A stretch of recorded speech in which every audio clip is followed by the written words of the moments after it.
Hi there, Chris from PC Gamer here. I'm going to talk you through my build for Diablo 3's Demon Hunter and how I'm approaching the game. I've tried to build a kind of arcane archer that specialises in heavy damage, big hits without relying on critical hits. The heart of the build is a bunch of passive bonuses to damage, as well as high dexterity and damage bonus items. First up, passives. I take the damage percent bonus against slowed enemies from Call the Weak, and add the bonus to damage from using bows with the archery passive. Then, initially I took steady aim, which increases damage when at least 10 yards away from enemies. Later on I changed this part of the build, but I'll get to that in a sec. The final big damage boost comes from Marked for Death with the rune Valley of Death. This makes every enemy in a designated area take 20% damage, extra damage. My main source of DPS is Elemental Arrow with the Frost Arrow rune. There's lots of reasons to go for this option. Elemental Arrow has a big damage bonus as it is, and Frost Arrow slows enemies, which means you can take more advantage of Call the Weak. It also splits on hit rather than passing through enemies, which makes it more versatile. You can hit enemies around corners by hitting one enemy and then it bounces off and hits its mates.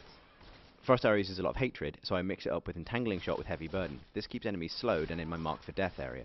Later I changed the rune to Justice is Served, which doubles the hatred regeneration, but it's kind of an and-or between the two. The amount of damage this build dishes out makes it a good match for Shadow Power with Blood Moon, which returns 30% of damage dealt as health. Against big groups of enemies I can heal myself for almost as much as I'm being hit, and to keep my health bar maxed out. If enemies get really close, I use Smoke Screen to get out of the way. This gives you a lot of control, and it's also good for putting distance between you and the enemy. With the Breathe Deep rune, you also regenerate a bit of hatred while doing this. Finally, Rain of Vengeance rounds out the build. This is a big chunk of AoE damage that costs nothing to fire, so it frees up hatred to use a Frost Arrow. The Dark Cloud rune makes it follow enemies around, allowing you to focus on setting up shots. When you unlock it though, change Steady Aim for Sharpshooter. This gives you a crit bonus that builds and builds until you land one. Later on it's pretty difficult to get 10 yards of clear space, so this kind of gives you that same initial damage boost.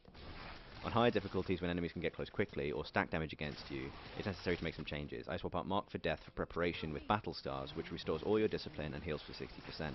This allows you to use Smoke Screen much more often, and while you keep Shadow Power for healing against groups of weaker enemies. And against really tough single enemies, I change Frost Arrow for Lightning Bolts, which stun on crit, meaning you can sort of manage the amount of damage you're taking from big bosses. So thanks for watching, please rate and subscribe, and let us know how you're playing Demon Hunter in the comments below.